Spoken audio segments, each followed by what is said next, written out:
ఇంకోటి చెప్పాలి అంటే లాస్ట్ గవర్నమెంట్ కూడా మన గవర్నమెంట్ కూడా లాస్ట్ 1 year లో నన్ను ప్రతిపక్షం లాగానే ఇబ్బంది పెట్టారు లేడా. అదే పెద్ద ఆడికి వెళ్ళిపోయిన బ్యాచ్, పార్టీ మారిన బ్యాచ్ పొద్దున్న లేస్తే నన్ను కెలికి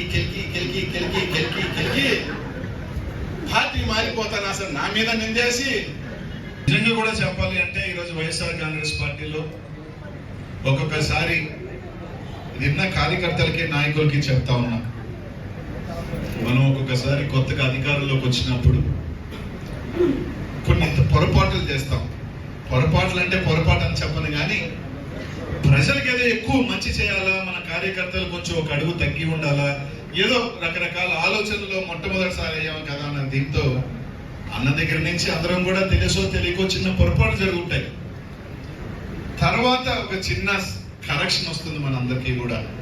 వచ్చినప్పుడు తెలుస్తుంది పార్టీకి కానీ రాజకీయానికి కానీ కార్యకర్తలే బలం, కార్యకర్తలే ఆయుష్, కార్యకర్తలే ఆయు పట్టమే. ఈరోజు అందరూ తెలుసుకున్నారు. రాష్ట్ర వ్యాప్తంగా కూడా తప్పకుండా 5 సంవత్సరాల తర్వాత వచ్చిన తర్వాత మొట్టమొదటి ప్రాధాన్యత కార్యకర్తల బాగోగులే ఉంటాయి. ఎందుకంటే తెలుసు ఆ నష్టం ఏందో మా అందరికీ కూడా తెలుసు. కొందరు చెప్పుకోగలుగుతారు, కొందరు చెప్పుకోలేరు అంతే. కానీ ప్రతి ఒక్కరూ ఏదో ఒక రీతిలో ఇబ్బందులు పడ్డారు. ఈరోజు ఎవరైనా పోయి ఉంటారంటే చాలా మంది వెనకేసుకున్న వాళ్ళే పోయి ఉంటారు. పాపం ఇబ్బందులు పడే వాళ్ళేం ఎవరెవరు ఎంత వెనకేసుకొని ఆడకపోయి ఈరోజు మాట్లాడుతున్నారు అందరూ కూడా తెలిసినారు. సరే కొందరు టైం బాగుంటుంది, దేవుడికి ఒకసారి సరే మన అదృష్టం బాగాలేకను దేవుడు ఒక్కొక్కసారి కొంతమంది 7 నుంటే వాళ్ళు కూడా పెద్ద మెజారిటీతో ఓడిపోయి ఉంటారు అనుకో, నా పుణ్యమా అని కొంతమంది, నా పేరు చెప్పి కొంతమంది గోడ దూకిన వాళ్ళకి అదృష్టం తగిలింది. సరే ఓకే పర్వాలేదు, అదృష్టం అదృష్టాన్ని ఎంజాయ్ చేయండి. కానీ అదే ఎంజాయ్మెంట్ నాయకులను కార్యకర్తలను ఇబ్బంది పెట్టాలనుకుంటే మాత్రం మళ్ళీ చెప్తా ఉన్న వాళ్ళకి కూడా పెద్ద కష్టమైన పని కాదబ్బా. ఎవరికైనా మీరు పోలీసుని చూపించాలా, పోలీసుని పిలుచుకురావాలా, పోలీసు కేసు పెట్టాలా, ఎన్ని చేయాలా. అదే మేము కానీ తలుచుకున్నాం అనుకుంటే ఏం అవసరం లేదు, ఒక కథ చాలని చెప్పి. అంటే అందరూ లేరు, కొంతమంది 5 సంవత్సరాలు ఇక్కడ తిన్నింటి వాసాలు లెక్క పెట్టి బాగా జోరుకొని ఆడకపోయి తిరుగుతున్న కొంతమందికి వాళ్ళకి తెలుసుంటుంది. ఇప్పటికి నేను వచ్చానని కానీ ఖచ్చితంగా తెప్పించుకుంటారు. ఎవరి చేతనే లైవ్ పెట్టడము, లైవ్ పెట్టడం కూడా జరుగుతుంటుంది. అదేమి కామన్ లేదు. ఎన్ని నేను చూసి వచ్చినట్టే కదా 10 సంవత్సరాలు పడిపడి వచ్చిన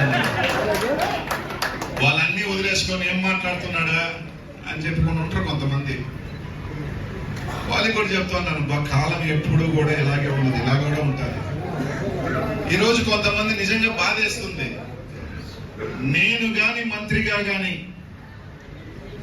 ఇబ్బంది పెట్టుకొని తలుచుకొని ఉంటే ఈరోజు నెల్లూరులో ఒక్క నారాయణ స్కూల్ ఉండేదా అని అడుగుతా ఉన్నా. ఒక్క నారాయణ స్కూల్, ఆ నారాయణ కాలేజ్ కింద కాలం కూడా ఉంది, దాన్ని కూడా తాకలా. కానీ ఈరోజు నాకు సంబంధించిన ఎవరైనా పిల్లకాయలు పాపం బారులో ఉంటే బారులోంచి వచ్చేయాలని, నాతో పాటు 10 సంవత్సరాలు పిఏగా ఉంటే ఆ పిల్లోడిని సస్పెండ్ చేసేదాకా నిద్రపోలా. పాపం సస్పెండ్ చేశారు, ఏమైంది? అయిపోయిందిగా. సస్పెండ్ చేసేదాకా 3 నెలలు నిద్రే పోలా, అయిపోయింది.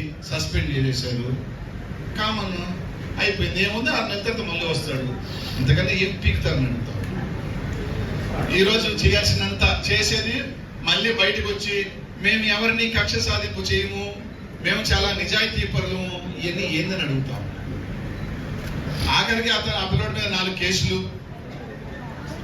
ఏమన్నా అంటే కేసులు పెడతాం. ఏమవుతుంది అబ్బా కేసులు పెడతాం? ఒక్కసారి గుర్తుపెట్టుకోండి, ఆ రోజు నేను చూపిలా, ఆన్లైన్ వదిలేసిన.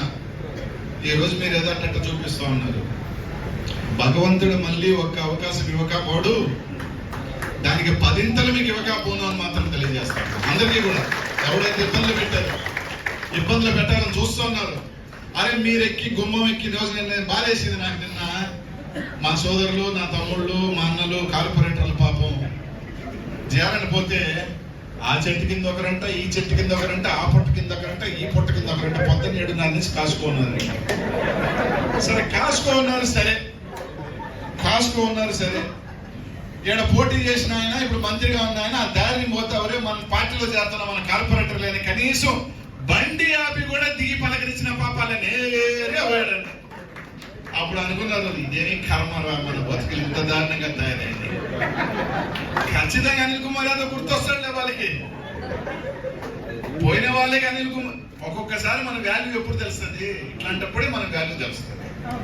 ఒక సోదరుడు అయితే పాపం డిప్యూటీ మేయర్ని చేసినాం, 2 సార్లు నుడా చైర్మన్ చేసినాం.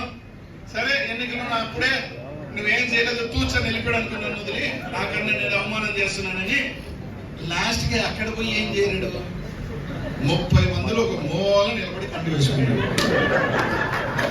అదే ఈరోజు జగన్మోహన్ రెడ్డి నేరిపోతే ఏమ్మా పలకరించే దగ్గర నుంచి అక్కడున్న పియ్య కూడా పలకరించే పరిస్థితుల్లో లేడు. ఇప్పుడు ఈ బతుకులు అయ్యాక ఏదో సామెత ఉంది, ఏదో ఉంది, ఏదో ఉండి దేనికన్నా ఉండేవాడి కన్నా సింహంగా ఉండేదానికన్నా ఏదో ఉండి ఇదిగా బతకచ్చని అట్ట వీళ్ళాడి పోయి ఆ బ్రతుకు బ్రతకడం ఎందుకు అబ్బా ఏడకొచ్చి ధైర్యంగా జగన్మోహన్ రెడ్డి బొమ్మ వేసుకొని తిరగండి అని చెప్పి రద్దు చేసిన వెళ్ళిన ఒక్కడికి కార్పొరేటర్ టికెట్లా గ్యారంటీ లేదు. ఎడ ఓడతామో లేదో కొత్త మంది ఇంకొక 20 మంది తయారవుతారు. ఏ ఇబ్బందులే, జోష్తో ఫైర్తో తయారవుదాం అందరం కలిసి. ఏ విధంగా మీ సపోర్ట్ ఉండిందన్న ఈరోజు మళ్ళీ వాళ్ళు చెప్తూ ఉంటారు, నా జీవితంలో దాదాపు రాజకీయాల్లోకి వచ్చి 16 సంవత్సరాలు 2008 అనుకుంటే 9 నుంచి చేసుకుంటే 15 సంవత్సరాలు నిండిపోయింది. 5 సంవత్సరాలు మాత్రమే నేను అధికారాన్ని చూశాను. 10 సంవత్సరాల గతంలో ప్రతిపక్షం, ఇప్పుడు ఇంకొక 5 సంవత్సరాలు ప్రతిపక్షం కొత్త కాదు, పోరాటం కొత్త కాదు. ఒకవేళ చెప్పాలి అంటే లాస్ట్ గవర్నమెంట్ లో కూడా మన పార్లమెంట్ లో కూడా లాస్ట్ 1 year లో నన్ను ప్రతిపక్షం లాగానే ఇబ్బంది పెట్టారు లేడా. అదే పెద్ద ఆడికి వెళ్ళిపోయిన బ్యాచ్, పార్టీ మారిన బ్యాచ్ పొద్దున్న లేస్తే నన్ను కెలికి పార్టీ మారిపోతాను. అసలు నా మీద నిందేసి నేను స్వామి వాళ్ళ పార్టీ మారేది దీనికోసం కాదు, ఇంకోటి కోసం సంవత్సరం ముందు చెప్పాను నేను ఈ విధి మీదే. అది నిరూపించుకొని పోయినాను అనుకో. అంటే నాకేం ప్రతిపక్షం కొత్త కాదు, కొట్లాటం పోయేది ఏముంది తొక్క, నాకేమి పోయేది కొట్లాడతాం. ఎప్పుడు చెప్తా కామన్ సామాన్యుడు ఎమ్మెల్యే మంత్రి రాష్ట్రంలో ఆడికెళ్ళినా 10 మంది వస్తారు. మీ పుణ్యమే నేను పల్నాడికి పోతే ప్రతి ఊర్లో ఓడిపోయింది. నేను నిజంగా నాకు వచ్చిన నీరాజనం, నాకు వచ్చిన జనాభా నిజంగా చెప్తా ఉన్నాను. అక్కడ అభిమానం అది ఇక్కడి నుంచి నన్ను లేకుంది, అక్కడ కాదు. ఎందుకంటే ఇక్కడ నన్ను ఇచ్చేసింది. కాబట్టి అందరం అన్నా చాలా సంతోషంగా 3.5 నెలల తర్వాత మళ్ళీ ఈరోజు మిమ్మల్ని అందరినీ కూడా కలుసుకునేదానికి ఇంకొక 20 రోజులు విజయదశమి నుంచి ఇక్కడే ఉంటాను, కలుస్తా అందరినీ ఇక్కడే నెలకి. ఇప్పుడు ఇంకా నేను వీధులు తిరగాల్సిన పెద్ద పని లేదనుకో, ఎడ కూర్చుంటే అందరినీ కలిసి ముఖ్యుల్ని అందరినీ కూడా కలుసుకొని ఇది చేద్దాం. చాలా సంతోషం ఇంతమంది ఇంకా కూడా జగనానికి అభిమానంగా ఉండటం. మన పార్టీని ఖచ్చితంగా 2029లో